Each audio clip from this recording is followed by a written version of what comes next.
Olá, audiência! Estamos de volta aqui com o nosso Papo com RM. Muito obrigado por sua audiência, por sua audição e também porque você nos assiste também. Estamos presentes em várias plataformas de áudio e de vídeo. Por falar em plataforma de vídeo, aproveite para se inscrever no nosso canal, também para compartilhar com seus amigos, seus familiares, colegas de trabalho. E para que você saiba das novidades, acione o sininho aí, tá bom? Para que todas as nossas entrevistas, nosso bate-papo, onde a gente estiver, você possa acompanhar. Hoje nós teremos uma conversa muito interessante com uma pessoa que é sergipana de coração. A gente vai falar um pouquinho já sobre ela. Mas é um visionário assim, de primeiro mundo. E se tiver algum mundo acima, ele é visionário desse mundo acima. Estou falando do professor José Wilson.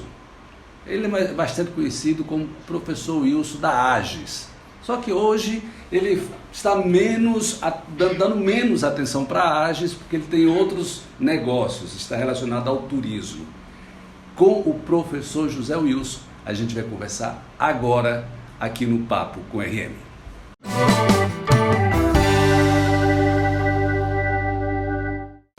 Muito bem, vamos começar o nosso bate-papo. Estou aqui com o professor José Wilson dos Santos, meu amigo, há exatamente 10 anos, professor. Exato. Né? Exatamente 10 anos, lá da AGES de Paripiranga, quando o professor completou 50 anos de vida. E a partir daquele momento eu comecei... Não, 9 anos. 9 anos, né? 59.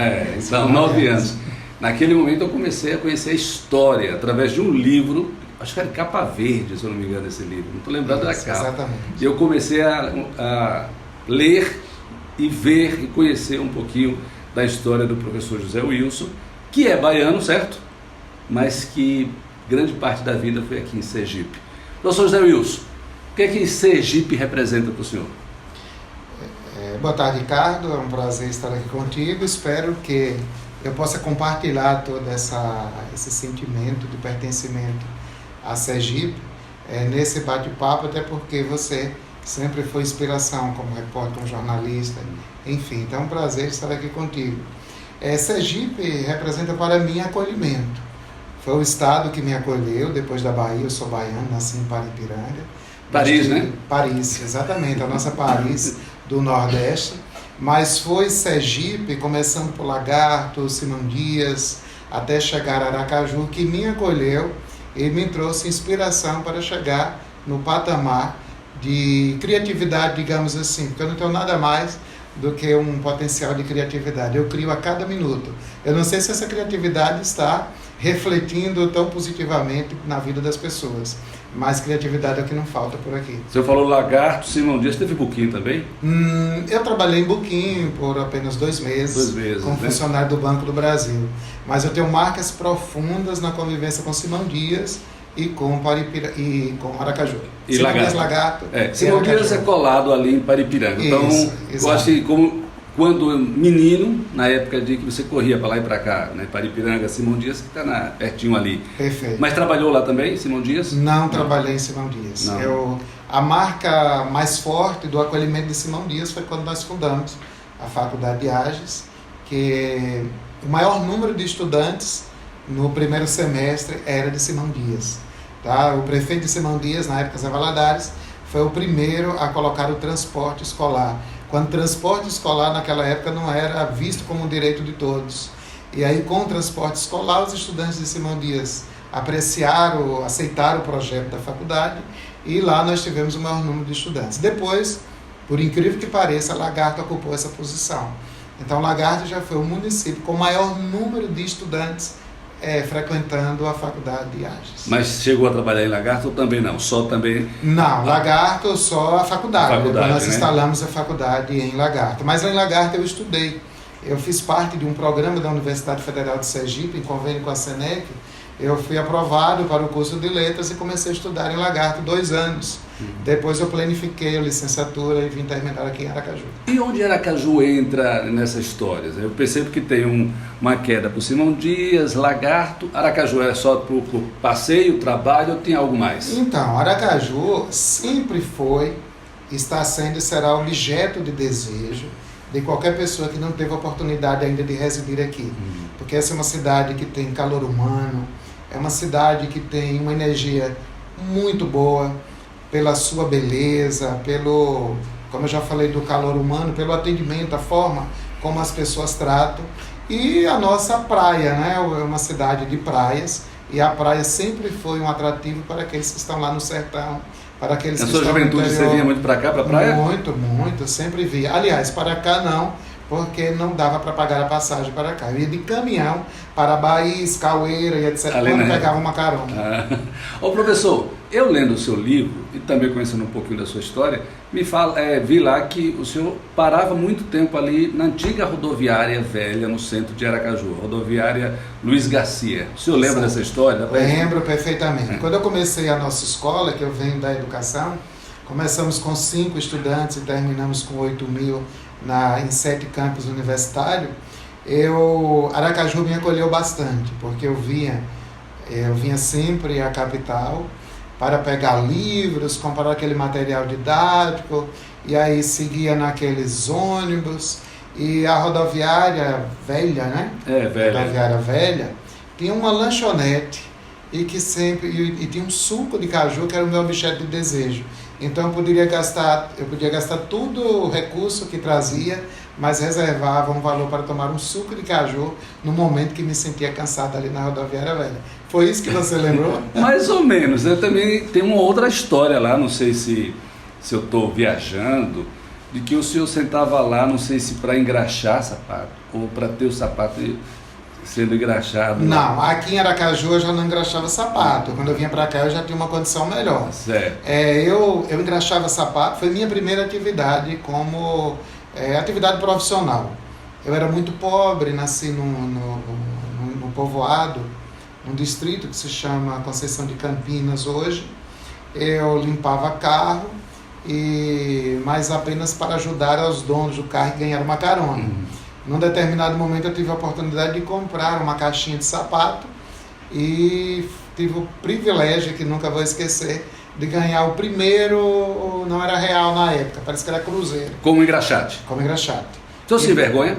Isso me dá orgulho, porque a minha visão empreendedora nasceu aí. Eu ganhei a metade eu comprei outra pasta de engraxar sapato, eu comprei uma preta, porque na caixinha que eu comprei o empreendimento só tinha uma marrom, então limitava o meu projeto. E aí eu comprei uma preta e com os outros 50 centavos eu realizei um sonho, que era comprar um picolézinho de coco que uma senhora vendia, um picolé feito na geladeira, aquelas forminhas de geladeira. Então eu realizei esse sonho, porque até aquele dia eu vi os outros tomando aquele sorvete e eu não tinha oportunidade. Então eu sinto muito orgulho desse aspecto. Outro aspecto que me faz assim, uma pessoa consciente de que tudo que eu construí na vida foi com o meu esforço, com a capacidade, foi quando da renda desse sapato eu comprei 5 frangos, e da renda eu comprava o alimento para os frangos, e desses 5 eu passei para 50, e aí dos 50 eu passei a comprar outros animais, e as coisas foram acontecendo. O senhor é de uma família de comerciante, de empreendedor? Nada. Não, minha mãe ela comprava, ela era uma mulher muito esperta, o que eu sou hoje, ela contribuiu muito com isso. Ela era uma empreendedora, mas uma empreendedora numa região que não tinha espaço, mas dentro do espaço que ela conquistou, ela era uma pessoa que comprava e vendia muito bem, tá? Então eu acredito que aprendi isso com ela. No sangue, então, ficou no sangue. Só que o senhor desenvolveu esse DNA que já estava no sangue. Então, dizem os estudiosos que o empreendedorismo, na visão de alguns, é algo inato, na visão de outros é algo nato. Ou seja, na visão de alguns você já nasce empreendedor, e na visão de outros você constrói essas habilidades para o empreendedorismo. Eu penso que eu tenho as duas coisas, porque naturalmente eu já penso, eu já construo, e hoje eu consigo aperfeiçoar esse meu pensamento, essa minha criatividade com abordagem científica, analisando cases, estudando situações diversas, fazendo investigação. Agora então me explique aí, o senhor trouxe 2 fatos aí que eu quero entender. Como engraxato, o senhor começou como engraxato, comprando, depois o senhor disse que comprou outras coisas. Isso, né? exato. E como também empreendedor, na Ages começou com 5 alunos. 5 estudantes na educação infantil. E depois você teve quantos? Aí vendemos uma rede de escolas superiores com 8.000. Em uma cidade que tem apenas 7.000 habitantes. Que é quando o senhor coloca a mão, o senhor triplica então aquilo que o senhor faz. Então, diz que acontece, né? Eu não sei. Mas... Cientificamente, como é que a gente explica isso? Então, cientificamente é o princípio da economia. O princípio da economia que orientou todo o meu sucesso é que quando você recebe ou quando você dispõe de um valor, você tem que entender que você não tem na sua totalidade, aquele valor na sua totalidade. Você tem a metade, tá? Então eu sempre fui, quando eu ganhava um salário mínimo, eu imaginava que eu ganhava meio e a metade eu guardava. Aí alguém diz, mas como você vive com meio salário mínimo? Isso é estado de miserabilidade. Sim, mas eu já era miserável. Então eu tinha que me sentir miserável para conquistar um espaço mais à frente, tá? A partir daquela reserva que eu fazia. Então toda a minha vida foi pautada assim, e ainda hoje, tá? Então tudo que eu tenho, eu considero ter a metade. O contrário desse sucesso, claro, é o fracasso. E se você fizer uma análise, você vai ver que as pessoas que têm um salário, ganham um salário mínimo, e já deve 2, 3, 4, 5, essas pessoas nunca vão superar. Se você estabelecer uma relação com o que está acontecendo hoje na pandemia, você vai ver que não vai ser difícil as pessoas fracassadas superar o déficit de caixa que estará aí. Então, se hoje eu gasto mais do que o que eu recebo, vai ser muito difícil compensar isso. Professor, estou gostando demais, porque eu estou aprendendo isso daí. Eu tenho certeza que a nossa audiência também está aprendendo. E aprenda mesmo, porque se ele conseguiu, vindo de um município pobre, vindo de uma família pobre, todos nós podemos. Eu acredito que sim. Sim, né? Perfeito. Se seguir essa linha científica, o senhor acabou de ensinar. E hoje, ensinar. Ricardo, é mais fácil você conseguir, porque você tem a informação à sua disposição. Eu não tinha. Eu tenho foi por intuição. Intuição? Por intuição e buscando sempre, buscando a informação. Eu tenho 59 anos, exato. Fiz semana agora, passada, né? Estamos gravando na semana do aniversário. E, assim, o advento da internet, ele nasceu quando eu fundei a faculdade, em 1999, 2000, mais ou menos, que a internet se tornou disponível para a minha comunidade. Mas eu já tinha uma forma, eu sempre acreditei nos livros. Hoje, os livros estão sendo substituídos pelas informações rápidas, né? Hoje você dispõe de tudo que você precisa no Google. Você vai no Google e o Google disponibiliza para você. Naquela época era mais difícil, porque você precisava recorrer a uma literatura, e a literatura não estava disponível como ela está hoje. Então, os jovens de hoje, o cidadão de hoje, que tem um propósito, que tem um ideal, que se sinta fortalecido pelo desejo de vencer, ele recorre às informações, porque a educação é o que transforma as pessoas. E você só consegue fazer uma boa educação se você tiver uma informação de qualidade. Então, a gente teria aí uma discussão bem mais aprofundada no aspecto acadêmico, para dizer que eu acredito muito na informação clássica. Tem muita gente hoje se apropriando da informação vulgar, fútil, ou seja, é todo mundo dizendo tudo, e quanto maior a bobagem, mais acreditada ela passa a ser.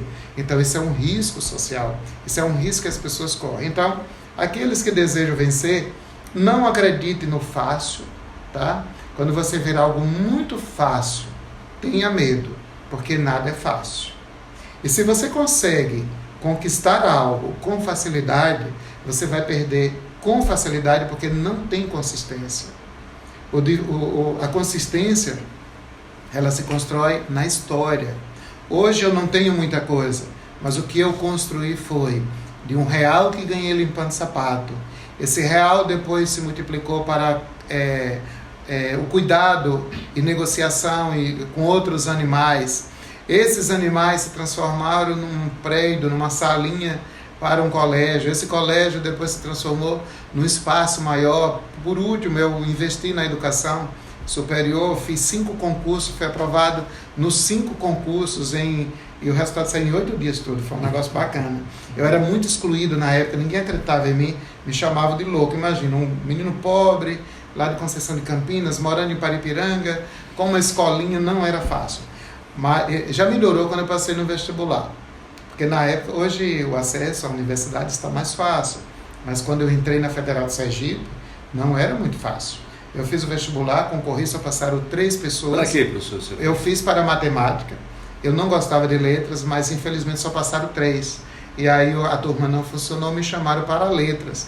E eu não tinha aptidão para as letras, porque o meu português era ruim, a minha comunicação não era boa, como é que eu vou fazer letras? Aí depois eu botei na cabeça, bem, eu preciso de letras, porque se eu não sou bom em português, se eu não sei falar bem, então o curso de letras vai me ajudar a construir uma comunicação melhor, pelo menos uma leitura de mundo.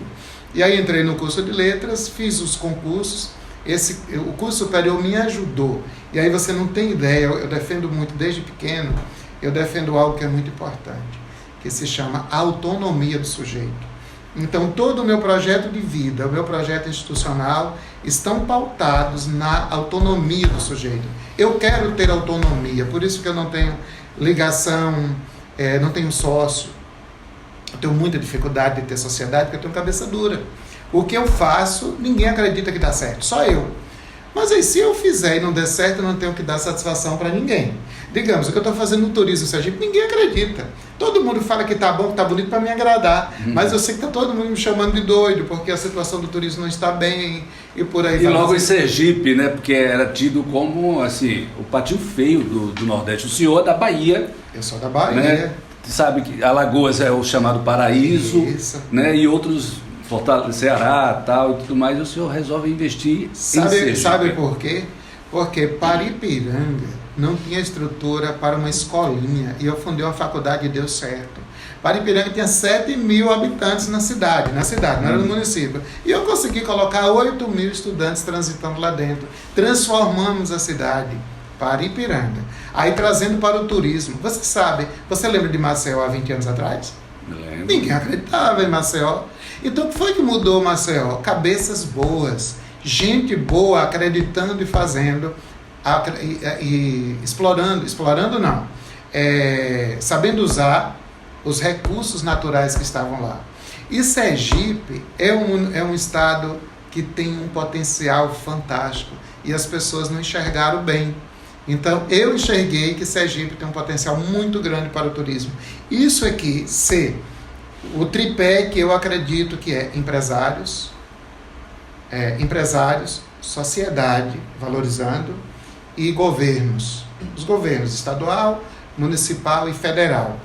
Acreditarem e fizerem o que precisa ser feito, pode colocar Sergipe na melhor posição do cenário turístico do mundo. Porque aqui nós temos uma extensão marítima, nós temos um mar fantástico. O que é que precisa? O cuidado com o mar. As pessoas dizem que a gente vê autoridades do meio ambiente, graças a Deus está mudando em Sergipe, mudou muito. Eu mesmo não tive dificuldade nenhuma com os órgãos de proteção ambiental, porque o meu projeto é sério.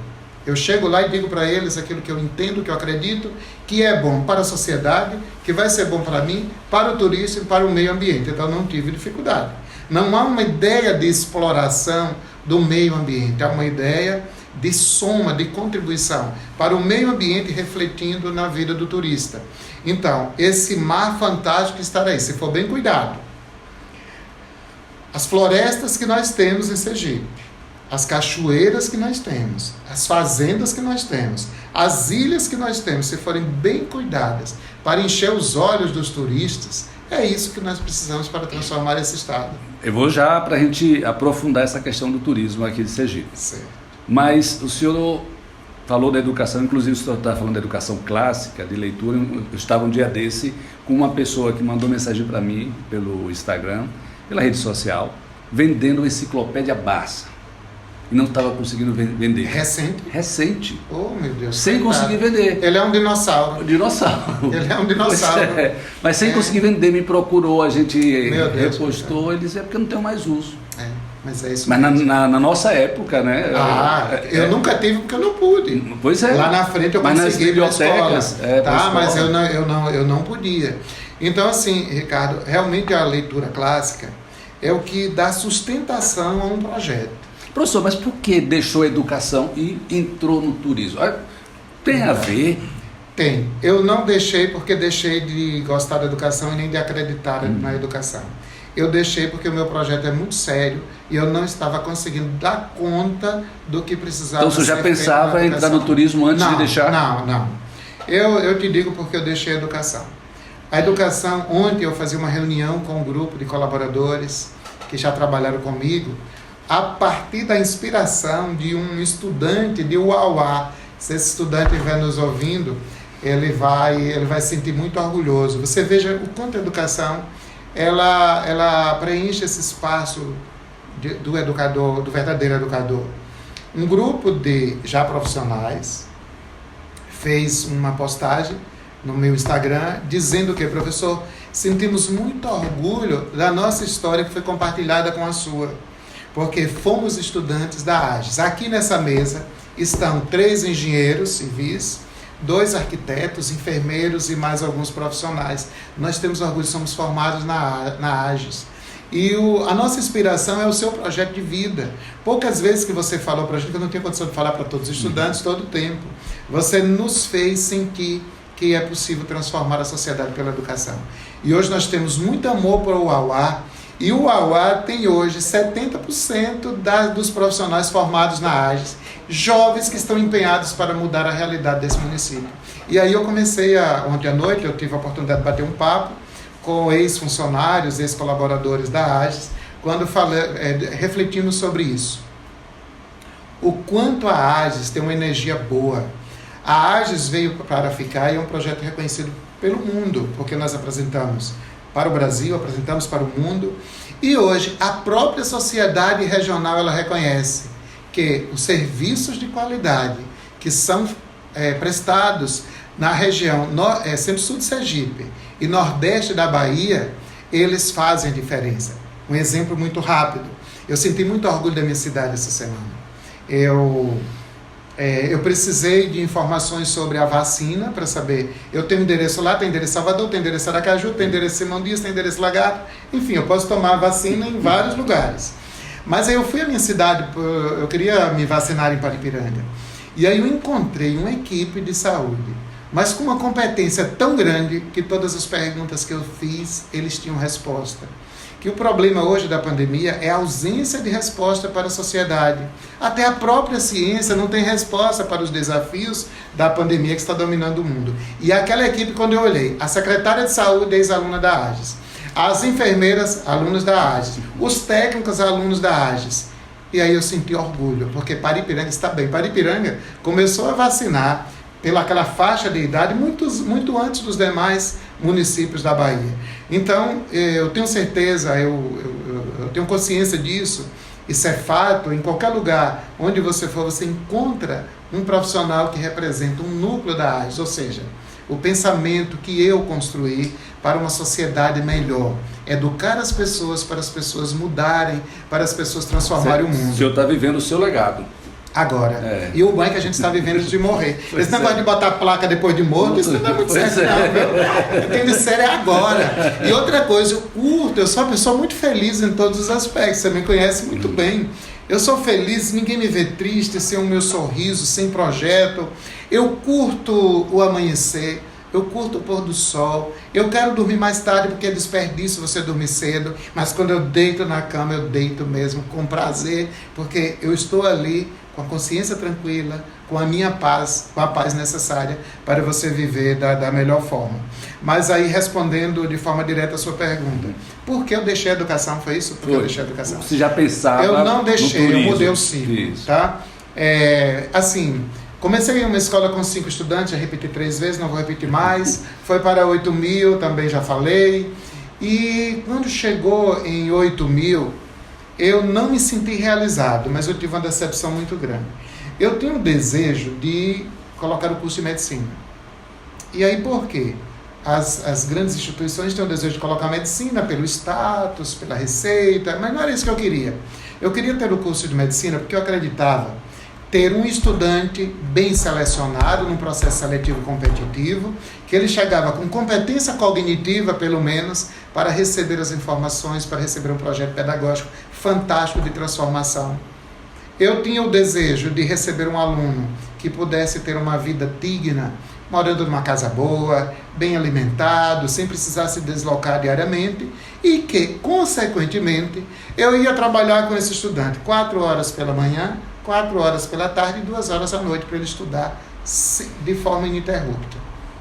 Mas aí eu me decepcionei, porque não era bem isso.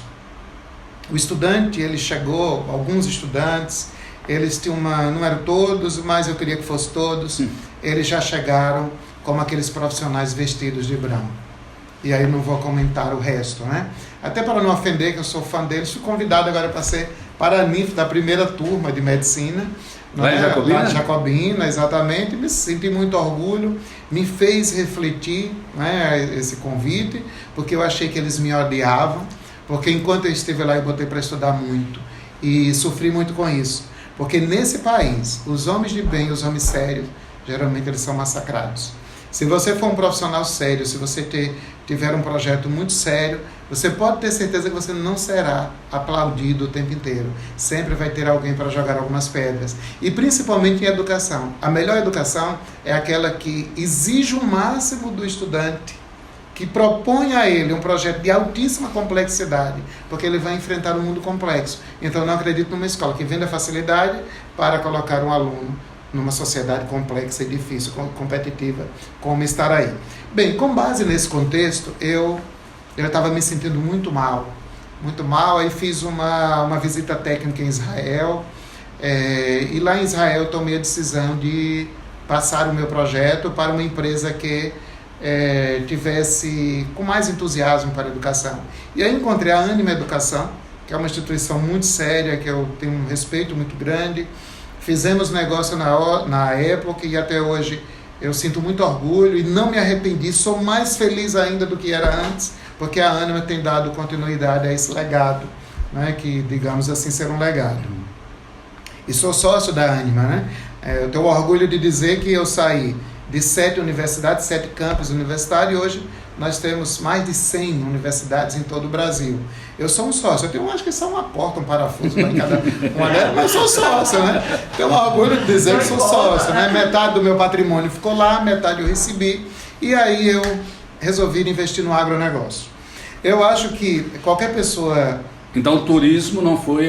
Não foi ainda nesse momento, você vai entender em que momento eu pensei no turismo.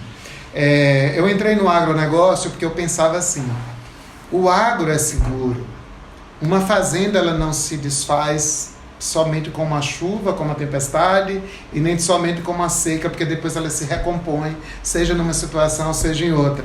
E aí o que ocorreu? Comprei algumas fazendas e comecei a criar vacas, né? Nós produzimos bezerro e leite aqui em Sergipe. Só que eu percebi, Ricardo, depois que eu vendi, fui com a família, passei 2 meses no Canadá, mas não estava dando certo. Lá eu fui estudar com japonês e inglês, tive colega japonês, foi coisa muito bacana. Como é bom, não vou ter tempo de falar agora sobre isso, mas é uma cultura muito bacana do japonês. Organização, lealdade, inteligência, muito bom.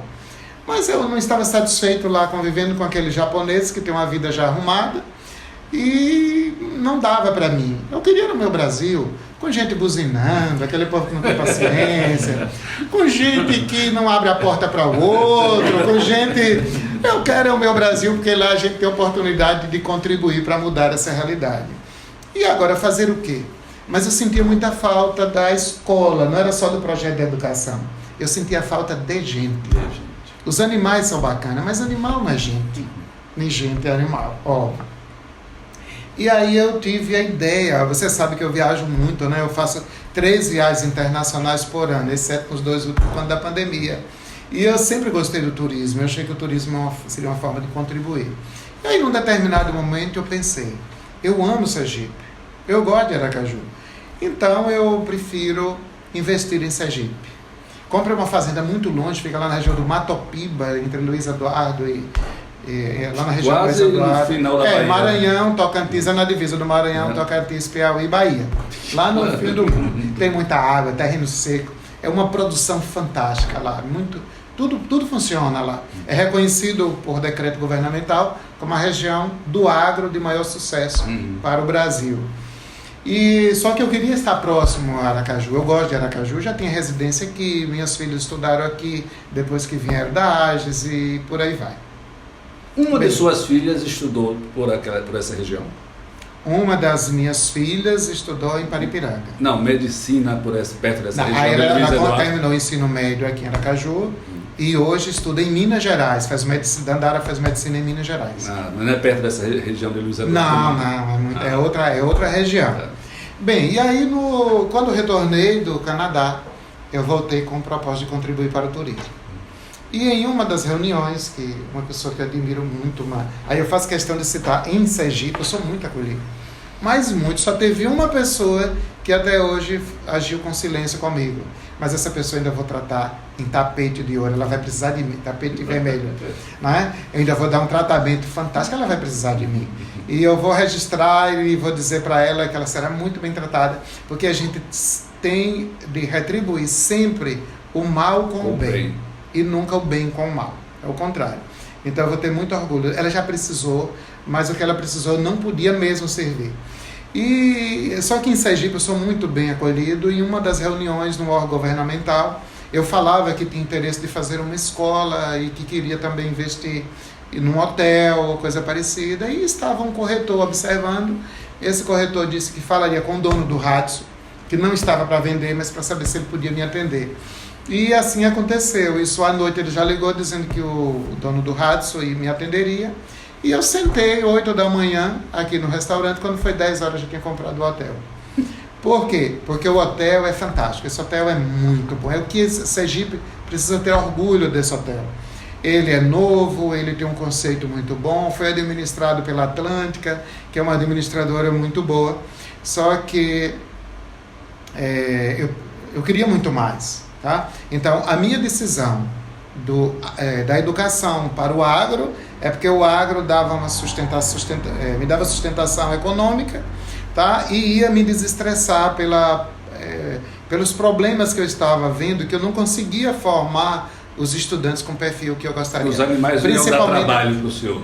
Principalmente na medicina, que eu deixei de falar uma coisa importante. O projeto pedagógico do curso de medicina da AGES vai contribuir muito para a sociedade, porque ele prevê a formação de médicos humanizado, com responsabilidade social e visão empreendedora. Eu lembro quando eu estive lá. Isso. O médico do futuro precisa disso aí. Se tiver algum médico nos ouvindo e você atender o seu paciente olhando nos olhos, se você tiver escuta para o seu paciente, cobre mais caro, como a gente cobra mais caro aqui no Vidan, mas ofereça aquilo que o seu cliente, que o seu paciente precisa. A sociedade está em crise existencial. Então, nós precisamos de médicos que olhem para nós, porque a doença hoje é mais psíquica do que física. E se você tiver um bom médico, você cura o físico até com uma orientação mental e com acolhimento. Segundo, empreendedorismo. Gente, vai ter médico aí por R$3.000 o salário daqui a 5 anos. Pode contar. E se for competente, se não for, vai ficar em casa. Porque ninguém tem mais como tolerar um profissional incompetente, seja médico, enfermeiro, professor, seja lá o que for. Então, formar um médico empreendedor, ele vai ter o seu próprio negócio. Ele vai estar para a empregabilidade e não para o emprego. Emprego é receber ordens. Empregabilidade é você ser empreendedor e construir o seu próprio negócio. E por último, responsabilidade social, que a gente precisa de jovens para cuidar desse país. E responsabilidade social não é ser político só. As pessoas imaginam que ter responsabilidade é ser político porque tem um poder dado pela Constituição para defender a sociedade, para sinalizar e etc. Ter responsabilidade social é contribuir, digamos, o médico fazendo parte do Conselho de Medicina para defender as melhores práticas, ser médico, defender a própria medicina humanizada para ver se muda a cabeça das pessoas que estão aí. Bem, aí fui para o agro e sabendo que o agro não ia me dar essa felicidade de lidar com gente, resolvi vir para o turismo. Comprei o hotel, me entusiasmei e fiquei triste porque a Atlântica, ela limitava. Era uma rede, né? Era uma rede e ela limitava. Tudo aqui era padronizado. Se você queria fazer um evento, quando a Cecília queria fazer os eventos dela, ela tinha que seguir o padrão do hotel. E eu penso que cliente para mim, no hotel, na clínica, no curso, o cliente é o senhor da razão. O cliente é a pessoa que tem sempre razão e ele precisa exigir aquilo que ele gostaria de receber na compra daquele serviço. E aí mudamos, de uma forma muito tranquila, suspendemos o contrato e aí começamos a discutir o projeto Vidan, né? Essa marca forte que faz parte da minha vida e que já é orgulho dos sergipanos. Porque Vidan nasceu pequenininha como restaurante lá em Paripiranga, lá se transformou na Hold, né, com várias empresas, mas ela se consolidou aqui em Aracaju. Eu vi essa marca ser desenhada na areia da praia. Exatamente. Tem ela foi hoje. Sábado delicioso. Isso. A ideia foi concebida na Ilha dos Namorados, né? Num grupo de uns 30, uns 20 amigos, mais ou menos. E aí eu falando um pouco do que eu estou dizendo aqui hoje, e aí desenhei e a marca passou a existir. Mesma, né? É a mesma marca, a mesma marca. A gente tirou foto. Isso, tem foto, exatamente. Então, e o que é Vidan, na verdade? Vidan é tudo por amor à vida. Então, é uma homenagem às minhas filhas, Vitória mais velha e Dandara mais nova, então deu Vidan. Quando você faz uma tradução e uma análise, seria amor à vida, vida e vida e a M de amor. Então, tudo por amor à vida. E essa é a filosofia da nossa empresa. Nada fazemos nessa empresa que não seja por amor. A nossa vida, a vida dos colaboradores e a vida dos nossos clientes e, consequentemente, da sociedade, que a sociedade tem orgulho de ter uma instituição, precisa ter orgulho de ter uma instituição como essa. Professor, eu queria me aprofundar mais na parte de educação, na parte do agronegócio, também e na parte do Vidan, mas o nosso tempo urge, corre. Aí eu quero saber do senhor, porque depois essa é a primeira de uma série de entrevistas. Ótimo. O senhor entrou no turismo, está com cabeça, o coração e a alma nele. Quando o turismo em Sergipe vai explodir? O senhor está investindo cabeça, o turismo em e alma. Sergipe vai explodir quando chegarmos a 75% da população vacinada, tá? Se os efeitos da vacina vierem como a gente espera, né? Que não, a vacina ela não tem segurança de 100%, mas tem uma margem muito boa de segurança. E quando as pessoas, de forma consciente, passarem a usar os protocolos. Nós estamos falando aqui com a distância de 2 metros, quem está mais próximo está usando máscara, nós estamos com o álcool gel, tá? Cheiroso, por sinal, diferente. Bem diferente. A gente não vai poder fugir disso. Mesmo vacinados, a gente precisa seguir esses protocolos. Quando chegarmos à maturidade para a convivência com os protocolos orientados pela Organização Mundial de Saúde, quando chegarmos a 75% dos vacinados, e que a sociedade começar, isso vai gerar uma segurança nas pessoas, as pessoas vão começar a sair. É aí que o Vidan Turismo Metropolitano de Aracaju vai entrar em ação. É um projeto. É um programa. É um programa. Aí eu te explico porque é um programa. Toda empresa privada séria, ou melhor, se todo o governo tivesse um programa de nação, quando ele saísse, o próximo daria continuidade. Quando o gestor de plantão saísse... Exatamente. Se toda empresa tivesse um projeto de sociedade, ela existiria por mais tempo. E ela colocava o seu projeto a serviço da sociedade. Porque ainda tem empresas que estão focadas no lucro. Eu digo para você, eu não tenho dinheiro, eu tenho projetos. Mas se a gente vender os projetos, já dá para viver sem trabalhar tanto. Então eu trabalho muito hoje, é porque o trabalho me faz bem. Então... O Vidan, ele propôs para Sergipe um programa, que é algo maior. Digamos, o programa é um conjunto de projetos. Que não envolve só o hotel. Então, hoje nós temos um programa, que é o Vidan Turismo Metropolitano de Aracaju. Sabemos que a grande Aracaju envolve os municípios de Itaporanga, São Cristóvão, Barra, Socorro e mais alguns aí. Então, nós estamos hoje presentes em Aracaju, nós estamos presentes em São Cristóvão e em Itaporanga, tá? Então, por isso que chamou-se de Turismo Metropolitano de Aracaju. Quais são os projetos? Eu já falei bastante sobre o hotel. Mas o hotel, ele tem subprodutos. Então, nosso hotel era um hotel triste de concentração para idosos. O nosso hotel hoje é um hotel alegre de concentração para crianças, jovens, adultos e idosos. Por sinal, para os idosos. Se tiver algum idoso nos ouvindo, se prepare. Porque daqui a 4 meses o nosso foco vai estar em vocês. Os idosos precisam viver intensamente. Quando ele fala de alegre, deixa eu só pontuar. Segure aí. O que você fala? Era triste para idosos, porque o idoso só vinha para cá descansar. Dormir, só para dormir. 10 horas não podia ter som, 10 horas não podia ter nada. Agora vai ser diferente.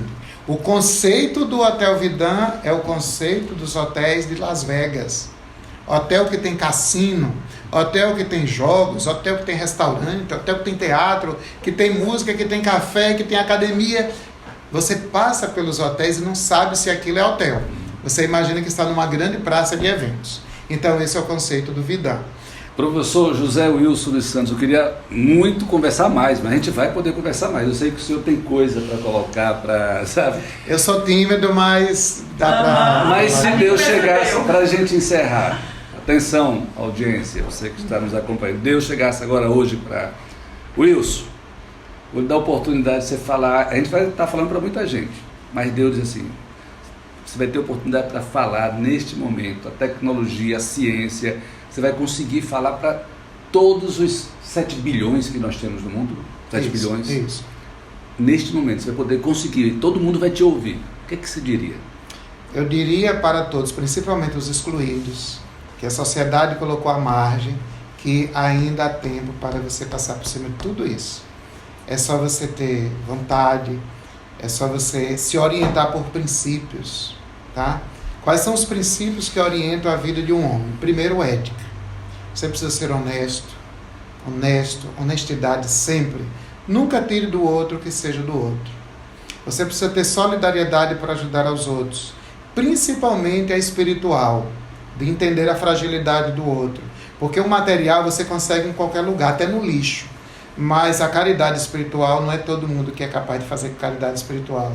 Do tipo, ver uma pessoa grosseira e ter pena dela, ver uma pessoa corrupta e ter pena dela porque ela está tirando do outro, ver a pessoa que esteja na prisão, você não julgar, não fazer julgamento, porque só Deus pode julgar as pessoas. A gente vê tantas pessoas presas, inocentes, porque o juiz, os dados, as evidências levaram a pessoa àquele local. Então você precisa ser trabalhador, trabalho. Eu teria casos fantásticos de gente que venceram pelo trabalho. Então eu diria basicamente isso. Ética, solidariedade, caridade e trabalho. E trabalho, é isso aí. Ética, solidariedade e trabalho. Apesar de que a solidariedade, ela, aliás, não seria o apesar de que. A solidariedade é um complemento, é algo que está ligado à sua espiritualidade. Eu não acredito que qualquer pessoa, não é qualquer pessoa, que as pessoas vençam na vida se elas não tiverem uma riqueza espiritual.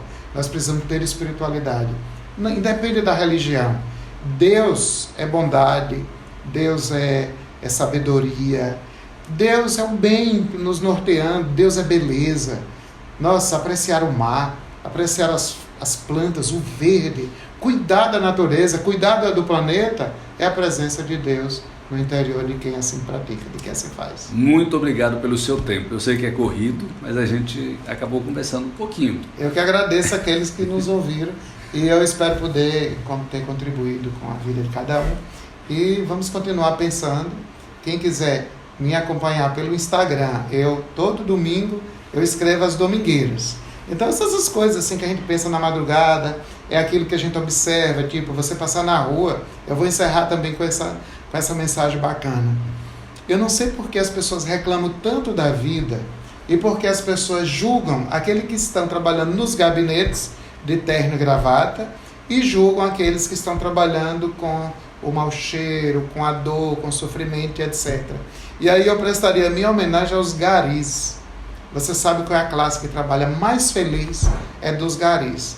Vocês observam a felicidade dos garis em todos os lugares. São respeitosos, são animados e fazem com comprometimento aquele trabalho deles. Eu penso que as empresas que recolhem lixo devem ter um trabalho para construir uma mente bacana daquelas pessoas, porque eu sou apaixonado pelos garis. Estamos no mês do dia do gari, 16 de maio. Ah, é 16 de maio. Eu vou ter que fazer uma homenagem aos garis. 16 de... Já passou. Foi? Então... Já passou.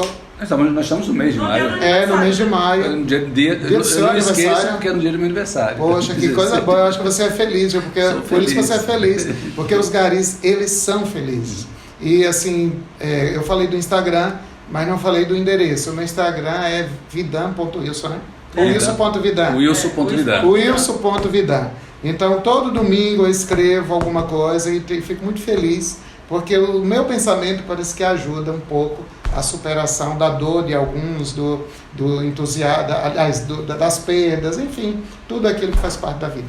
Obrigado. Muito bem. Eu que agradeço, professor Wilson. E você que nos acompanha, obrigado também pela sua audiência. Eu tenho certeza que você ficou aí grudadinho esse tempo todo no áudio e também no vídeo, assistindo. O professor disse que era pra gente editar, a gente vai precisar editar não, né? Eu acho que não. Vocês que vão fazer o julgamento. Não, acho que não. A gente não parou, não gaguejou, foi direto. Obrigado pela sua audiência. Lembre de compartilhar esse canal nosso, se inscrever, indicar para os amigos e até o nosso próximo encontro com mais um Papo com RM.